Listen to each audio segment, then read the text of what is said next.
One night, just after Clara and her older sister Marta were put to bed, Clara overheard her parents talking in the sitting room. "We must leave Austria now, before it is too late," her father murmured. Softly, her mother replied, "But Innsbruck is our home, Albert." It was 1938, and not too many months earlier there had been laughter, conversation, joking, and singing in their home. But the family piano had been sold to buy firewood, and now the only sounds Clara heard at night were the whispers of fearful voices. "I won't let us be rounded up and sent to some prison that the Nazis call a camp," her father continued. "Jews get branded like animals, the rumors say. I will not allow it to happen." "But what will we do?" "I'll make arrangements tomorrow," Clara's father said. "Austrian money can still buy a way for us to escape Hitler and his Nazis." Though Clara didn't know quite what her father meant, she knew that since Adolf Hitler and the Nazis had invaded Austria from Germany, terrible things had been happening to the Austrian people, especially Jewish Austrians. As she lay in bed, Clara held Gatel and Lottie, her two favorite dolls, tightly. At last she fell asleep. "Juden! Juden!" a young voice screamed, joined by another voice, and then another, until all the voices became together in one thunderous roar behind them. Marta held Clara's hand so tightly that Clara nearly cried as the two sisters ran across the rough cobblestones of the street that led to their home. They flew past the Dussel bakery, boarded up and painted with Nazi swastikas, and they jumped over the trash that lay on the sidewalks of what had once been an orderly street of houses. Now the homes all had broken windows and looked empty even if they weren't. The Jewish families inside often lived in back rooms and basements, hoping to make a quick escape if the Nazi police appeared at their front doors.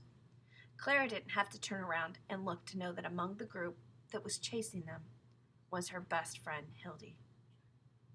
Marta pulled Clara up the front steps into the doorway of the building where they lived, and the other children scattered. The girls were safely inside, at least until school the next day. Clara woke suddenly to Marta's grumbling.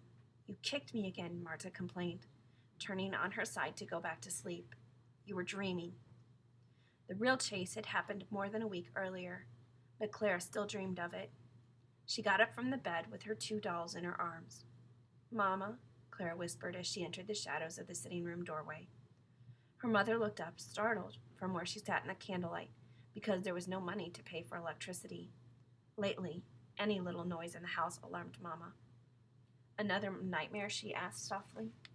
Clara nodded. "Come, Mado," she said, and opened her arms to her younger daughter. Clara climbed onto her lap, and Mama pulled the edges of her shawl around them both. "Will they take us away?" Clara asked. Mama held her tightly. "I won't let anyone take you away, ever, so you mustn't worry."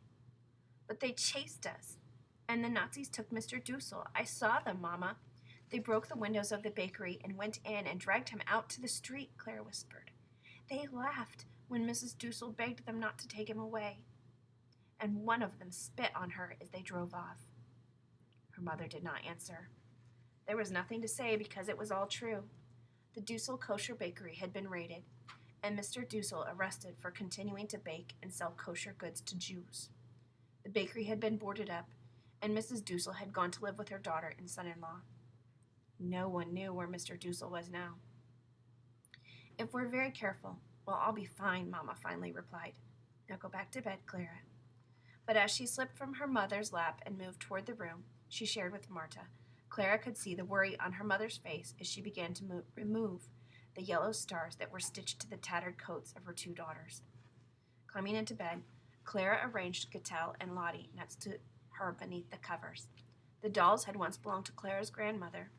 They were very old and filled with straw. Each doll was dressed in the bright colored apron and kerchief of a Russian peasant. Clara's grandmother had told her that when she was a young girl, she'd carried the dolls in her arms as her family made a night crossing. They had crossed over the Carpathian Mountains from their home in Russia to escape the Cossack armies that had burned Jewish houses and shops. Her grandmother's family had to flee their Russian village because Jews were being beaten. In Russia, this was called a pogrom. "We had to leave behind everything and run for our lives," Grandma had said. But Kittel and Lottie were very brave, and they wanted to go along. So my mother let me carry them over the mountains and all the way to Austria. On your night crossing, added Clara. Yes, Maydell, on my night crossing to freedom, Grandma replied as she put the 2 dolls in Clara's arms. Now, as Clara drifted back to sleep in the dark, she hoped Papa would let her take Gatel, and Lottie with her wherever he planned to take the family to escape the Nazis.